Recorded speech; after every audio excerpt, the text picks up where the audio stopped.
3, 2, 1, and we're live.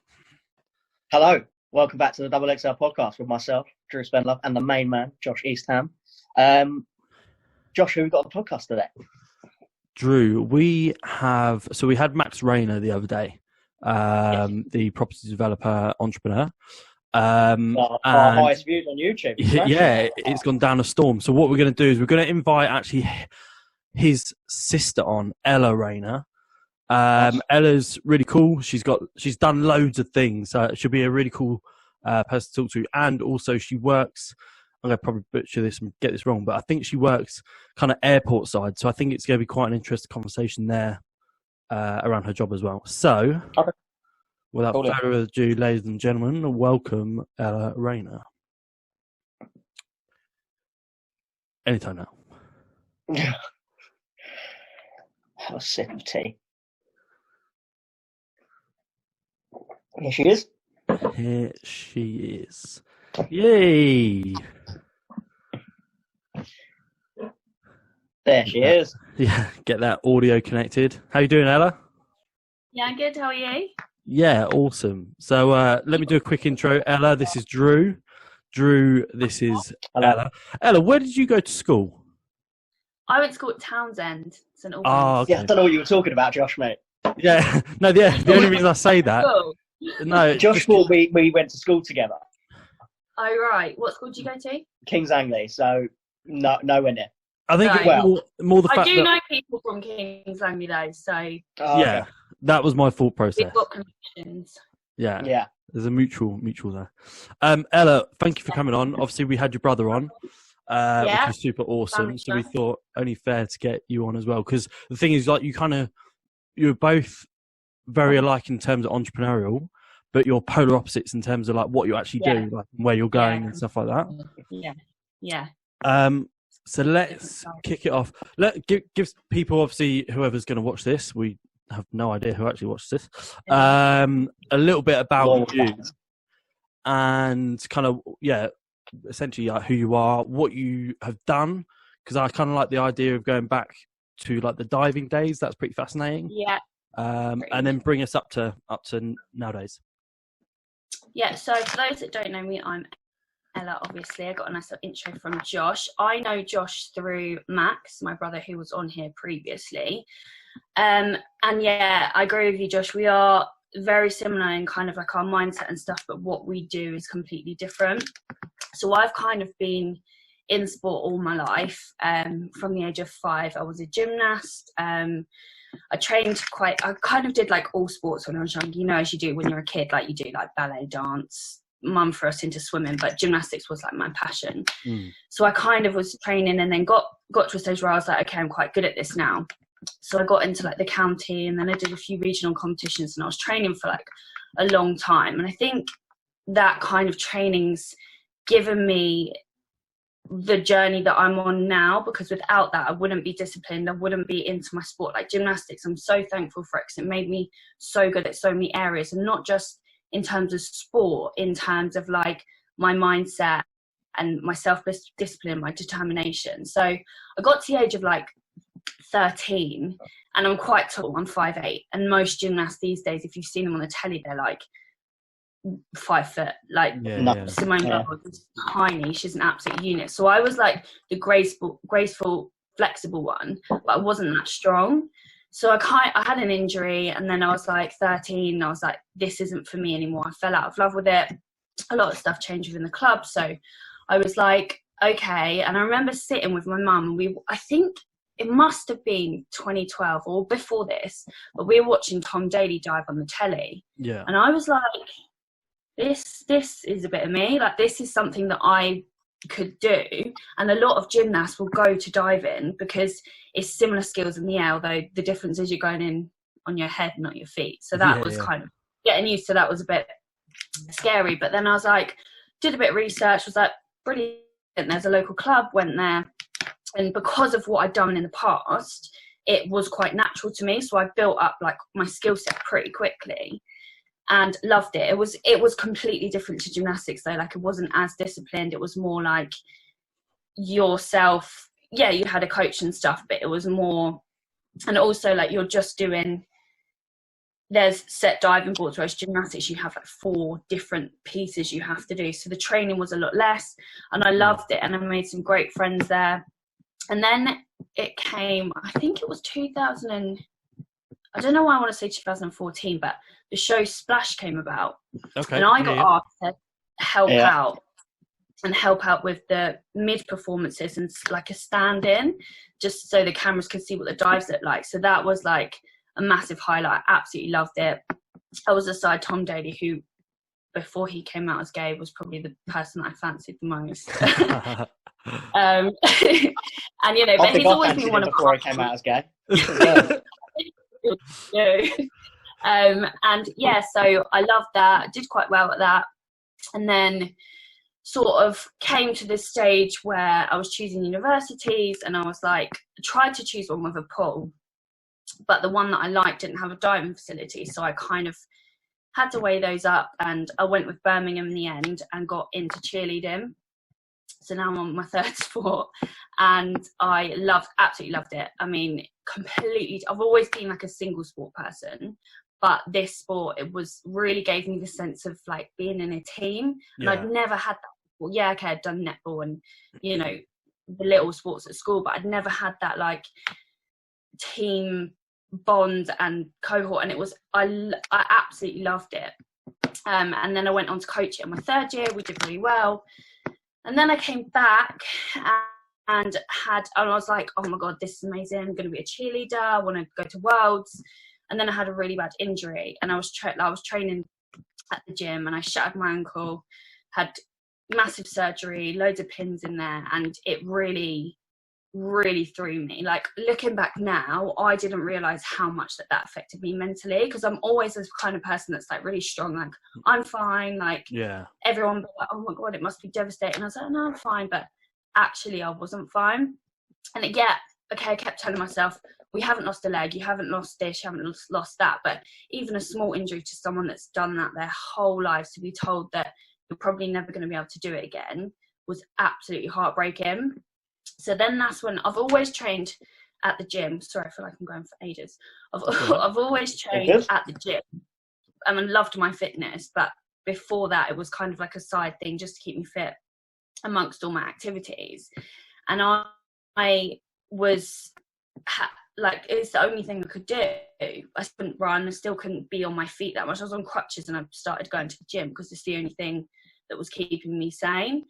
So there, started that, and then that's when I kind of fell into last year wanting to, you know, on that journey. I learned so much more, even though I trained at the gym since I was 16, about nutrition and diet and all these people competing. And it kind of, I was like, okay, well, if I can't compete in gymnastics and I can't compete in diving, maybe I can do something here that will allow that sense of competitiveness that I've always had my whole life. So that's when I was like, I think, Josh, I talked to Tracy, and she was like, you'd be amazing, like you'd love this. And I thought, nah, do you know what? I don't want to look like that. It's not for me. But eventually realised that actually it's not about looking a certain way. It was about more the journey and the competitive side and just being part of something again. So then, I wanted to start my bikini prep. I went and saw a coach, and now we're here, and all that stuff is kind of taking a back seat, which is sad. But I think everyone's, you know, in the same boat. No matter what they were working on, everything's kind of being put on hold for now. So that's kind of where I'm at. Yeah, I've got a full-time job, but loads of other stuff as well. But that's sort of like, I wanted to talk about my sporting background, really. But that's a bit about what I've done. Sure. So just kind of touching upon, you literally just did it at the end, like everyone obviously is in this situation. When I kind of got 2 questions, I'll go with the first one first. Like, what's kind of your feeling towards it currently, and like, did it affect you much, like the current pandemic, or have you been like loads of people have dealt with it differently? I've known kind of people who are very blasé to it. Just like, look, I don't really give a crap and stuff like that. And then there's also people like, look, you need to really look up, like, this is serious. This is really, like, where do you sit on that kind of level as such?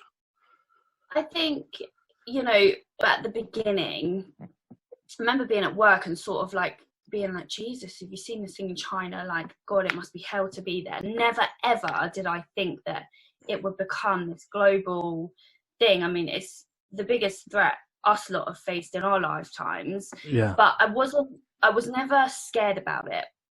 I'm not someone who worries. I'm not really someone who gets anxious. So I'm kind of like logical. I deal with the situation. So for me, yeah, it's put a spanner in the works in terms of my training, and that's obviously quite sad. But when I think about it, it's not just me. It's not like, oh, poor me, I'm going through this. It's everyone. Yeah. So no matter how much work you've put into something that's not, I think of people who are training for the Olympics, and that's been postponed another year. Yeah, they're still going to do it, but it's dealing with it, that mental side. I don't think that I'm kind of like, it is what it is kind of thing. Like, yes, it's absolutely awful. It's heartbreaking. And the stories that have come out of it is, I don't like reading them, but it is the reality of it. And it's something we've all just got to be careful.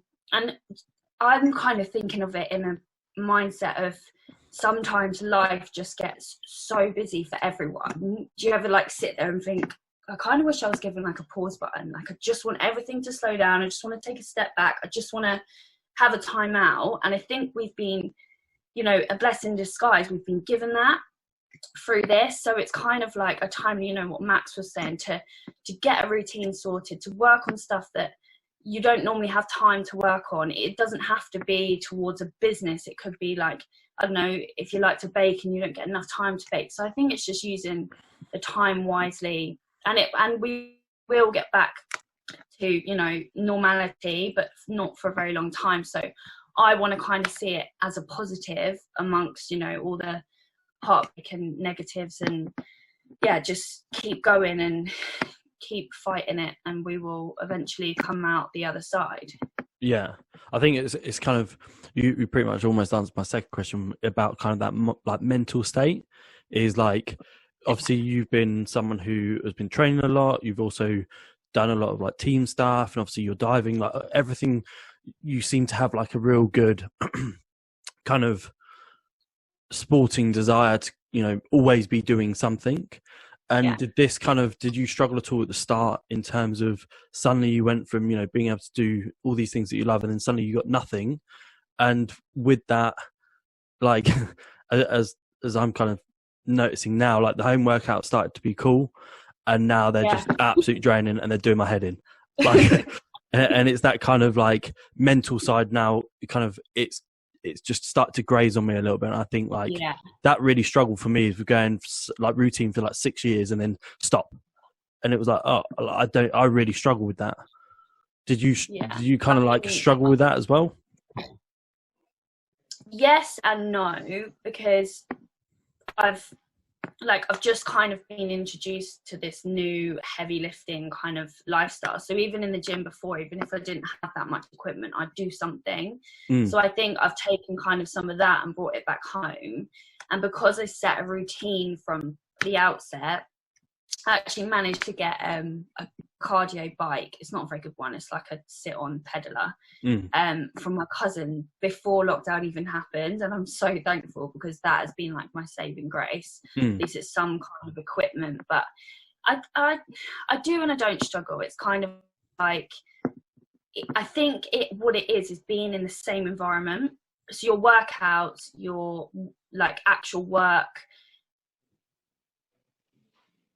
and I think some of you might find this, Josh, when you're working out at the same gym every day, it's quite nice to like change it up and go to another gym. It can kickstart motivation. So I think because, you're sleeping, you're eating, and you're in the same environment, it's quite hard to pull that motivation somewhere. So, but I mean, so many people online are doing free workouts. So even if you need that extra kick up the arse, you can just jump on one of them.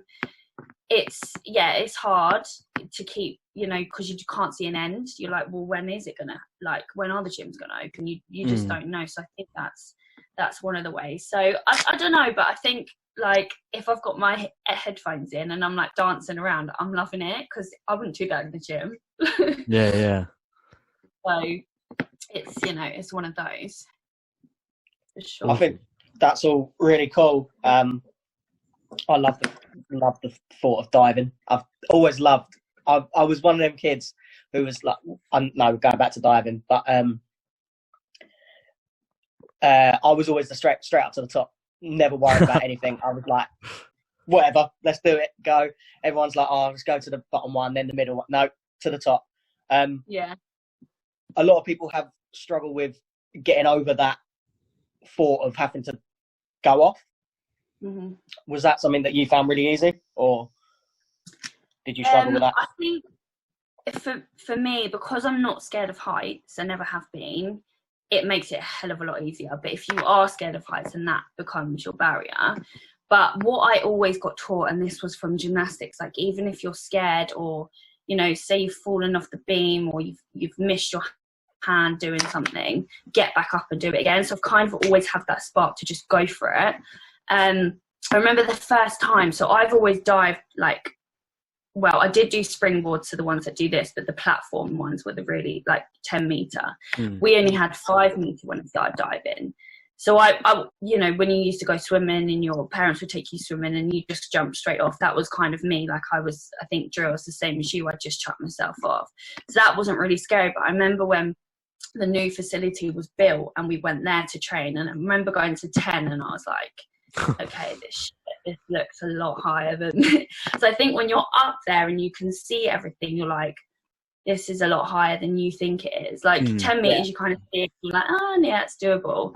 So, but you just have to go for it. So like the first jump, I was shitting myself the first time. And then after that, you just got over it. And I think when you're diving, if you're learning something new, it's always scary, because even if you go in slightly over or slightly under and you smack your legs, oh my God. Yeah. Like I've come out in the weird, like I never knew water could bruise you.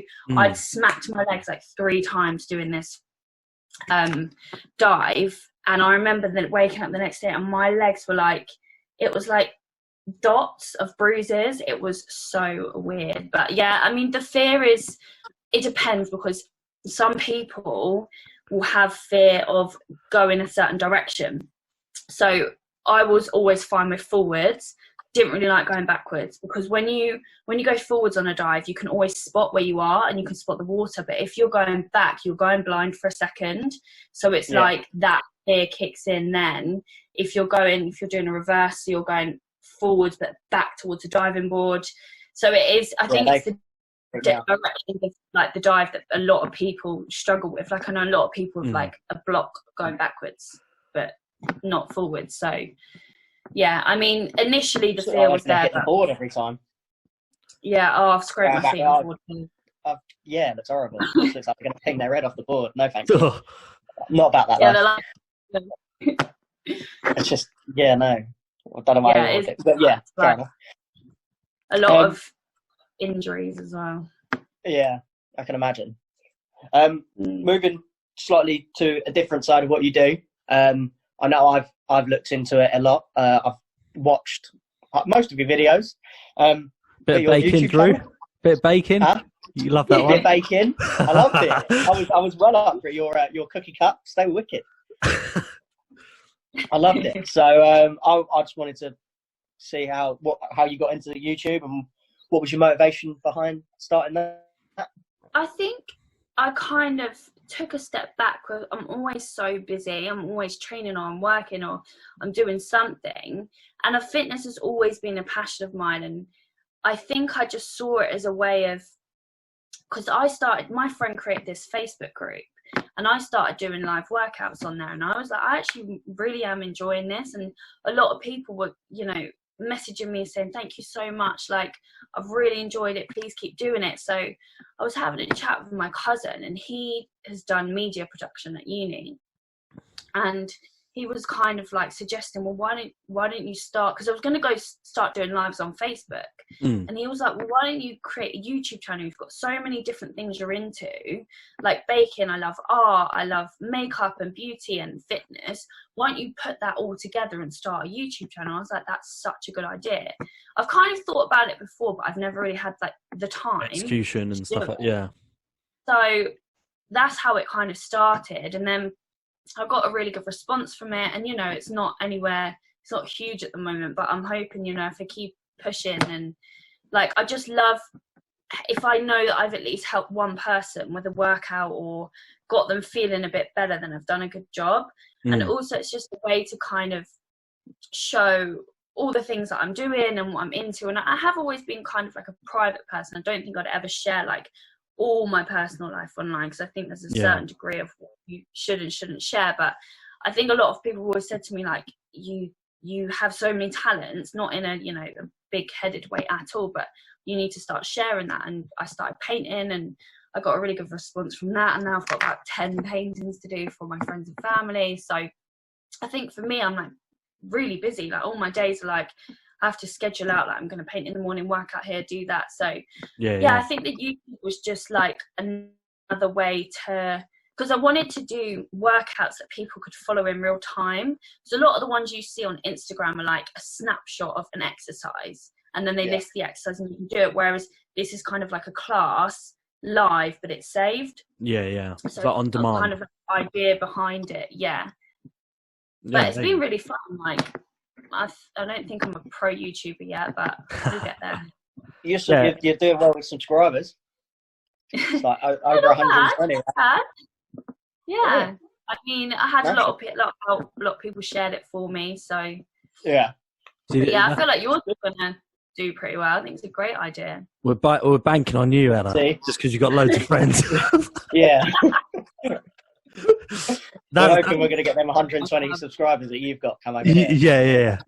I think that's it though. Like, if you think about like YouTube and stuff like that, like if you have a huge friend circle or a tight knit friend circle, but they're like pools, that I think that then it becomes like such an opportunity to actually create something like this, or something like yours, Ella, because essentially like you've got a lot of people backing you, and I think that gives you such quick traction that then actually it's a lot easier to then kind of keep going.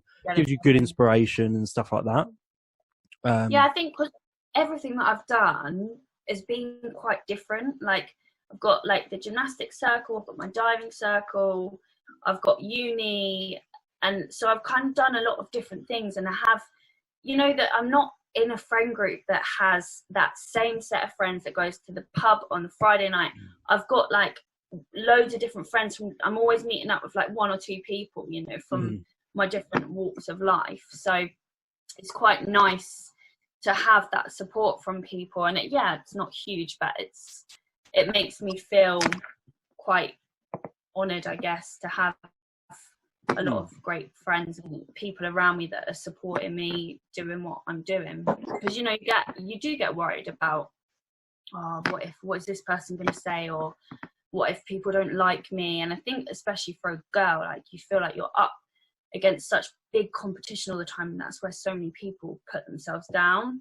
Yeah. So for me, I was like a little bit nervous, like launching it. I was like, oh God, like, people are going to judge it, or what people are going to say. But you can't think like that. Not everyone's going to like you. You're never going to be everyone's cup of tea all the time. So, you are, no one is you, and that's your biggest power, I guess. And I think, I'm straight. Yeah, I think it's a really good point as well, is like, you can't please everyone. And then also, like, you're going to get people who, I want to say like the naysayers, because it's like the inspirational word, isn't it? But like, it's not so much, but people who are going to look and be like, oh, why are you doing that? Or like, oh, you're just trying to be like so-and-so, and be like, well, like, I'm doing what they do, but like, I'm not claiming to try and be them or anything like that. I'm just trying to do me.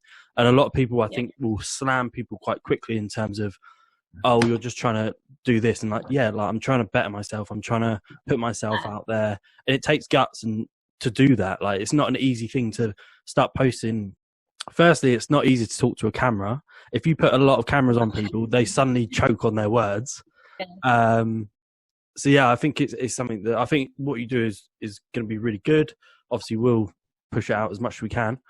And everything like that, because why not? You've kind of stepped out of your comfort zone to do it, so there's only support going to come.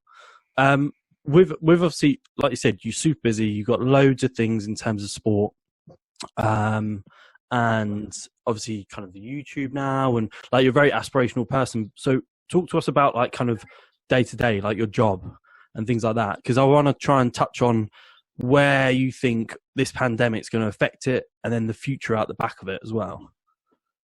So I obviously talked to you earlier about having this injury. So I sort of saw myself coming out. I went to uni, got a degree in sport and exercise science, and I wanted to work with like elite athletes. And then I sort of thought on the side I could be a stunt woman. So that's when the training came in.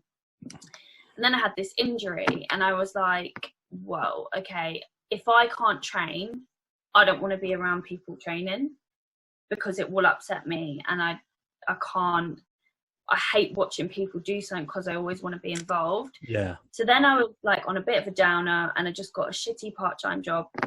And then my mum works in aviation, and she was speaking to someone about, you know, what had happened to me, and kind of put me in contact with this job that I never knew existed. I don't know. Can I disclose? I don't know how much info I can just. Yeah. Don't worry. I work for a private jet. Somewhere. I work for a private jet company. So we're like we're a handling agent. So anyone that owns a private jet or people that charter, I'm kind of like the front of house, the meet and greet, the organizer, the overseer, taking care of them. Not so much hospitality wise, but you know, making sure they're getting on the plane on time, and it take all that kind of stuff. So that's where like this opened up a whole new world to me, that, you know, I thought I knew what money and wealth was, but these people are on a different level, and I've loved it. It's a job that's like really, you're involved and you're chatting to people all the time, and no day's the same. I mean, I've got such crazy stories that I probably can't disclose on here because of who people are and whatever, but like I've met people that I'd never even dreamed of meeting, and not even just the celebrities, like all the business people. And we are actually still open, although I'm not working at the moment, because there isn't enough flights to warrant all the staff being there. But we are open. We're taking, you know, medical, military flights, repatriation flights. In terms of going back, I think it for us, because a lot of people, you know, BA and Ryanair have announced a lot of redundancies. We don't know. We don't know what's going to happen, but I can only imagine private flying will take off before commercial gets back to normal, because if it's your plane, you're not worried about, you know, contamination and stuff like that. So we're just kind of waiting to see when it gets a bit heavier in traffic. But I mean, it has been detrimental to the aviation industry, like massively. Even people that do own their own plane, you know, there's rules in different countries. So I think we just have to see what happens. And I think it will, you know, Josh, you said about going back in the future. I think the whole world is just going to take a different approach. I think people will be cleaner. I think no one ever expected something like this to outbreak. So I do think like these measures will be in place for the rest, you know, for the outset. Yeah. But commercial flights, I can't see until a vaccine's found them getting back to normality soon. But I think, you know, in terms of my future, this is a job that I absolutely love, but it's not my, you know, career goal.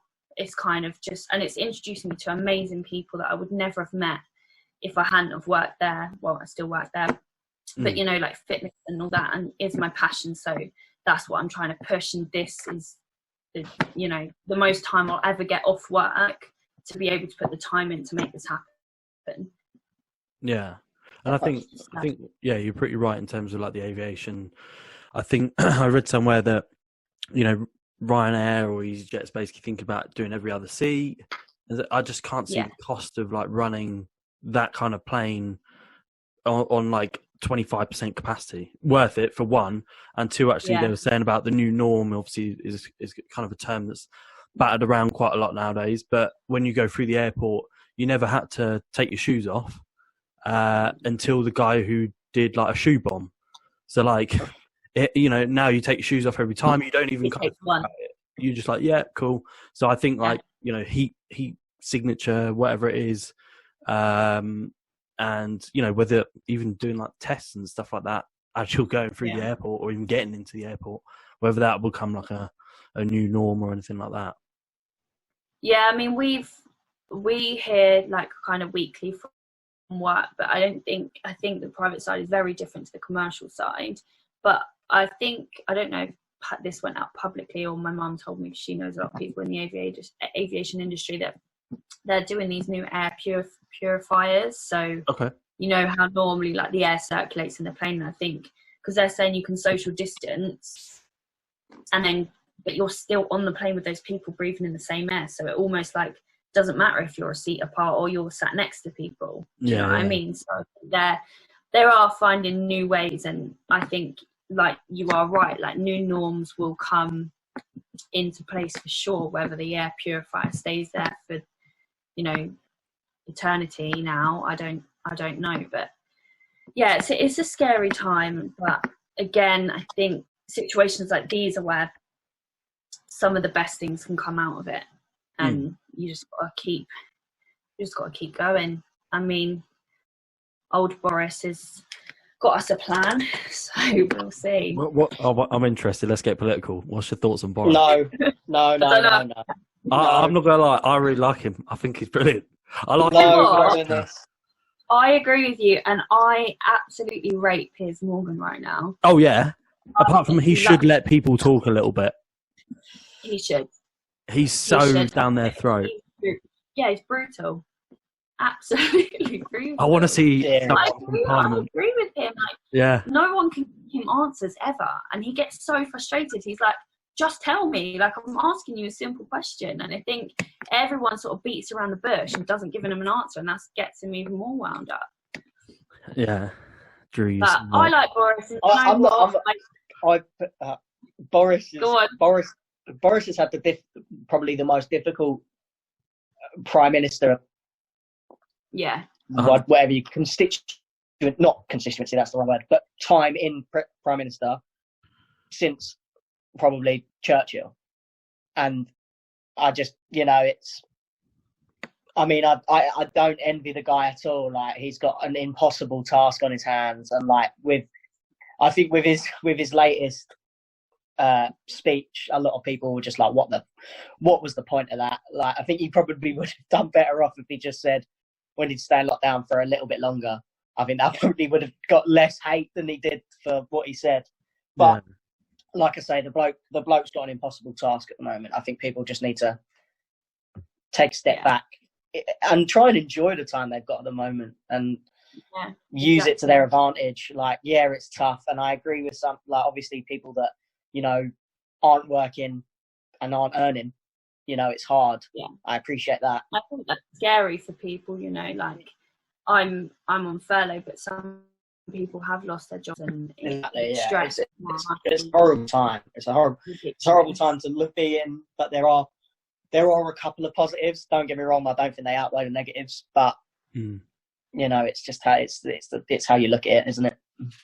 I think you're right, Drew. I think, like, we talked about this last night actually with Brandon, that he's got a job which no one knows, no one's ever done before. Neither of the scientists. No one knows the right or the wrong, if it's right, if it's wrong. So, like, you're essentially just going blind. So, we can slam all we want, but also, if you were up there, you're going to be the same. Like, you don't know either. So, like, no one knows. He's trying. He's trying to do something.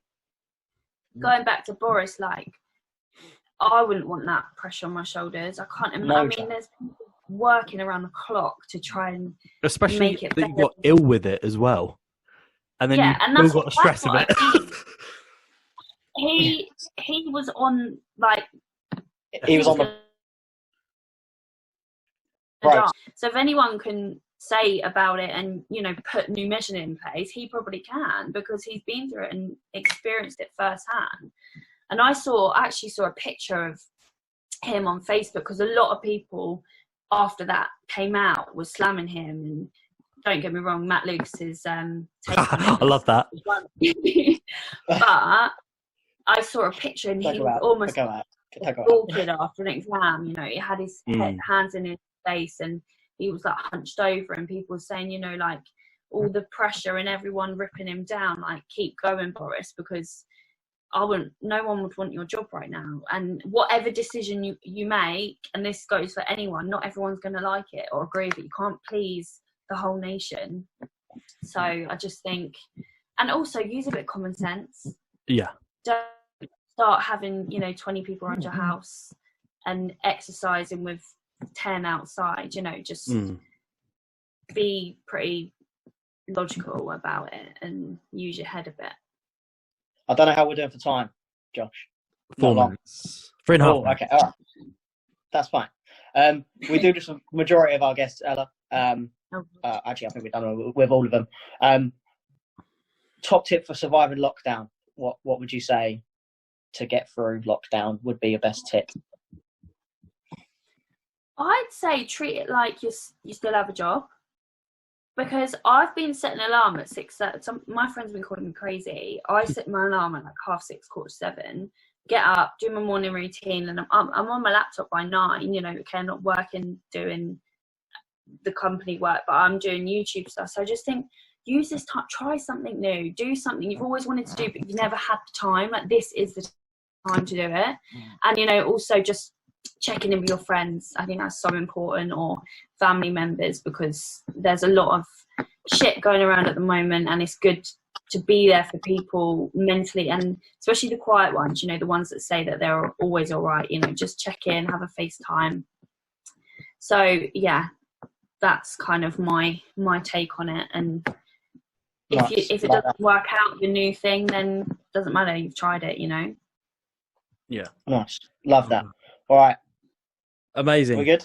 Yeah. Thank you very much for coming on. Is there anything you want to shout out? What's your YouTube, Instagram, all the other bits that you might have as well. Oh, as if that's happened. Ah. Ella, you've cut out. Right as we say to link your things, you cut out. No way. We'll have to get her on just to do that last bit. We'll have to leave it there. Oh, she's back. What? Kind of. Yeah, you're back. There we lost you. Literally as you started to speak. So I think we lost you again.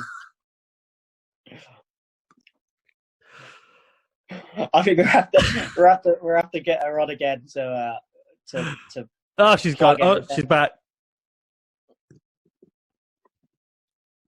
Are you there? Come on. Is it going to work? I'm back. Yeah. Yes. I hope so. Yeah. There we go. Kind of back, kind of not. Wow. There we go.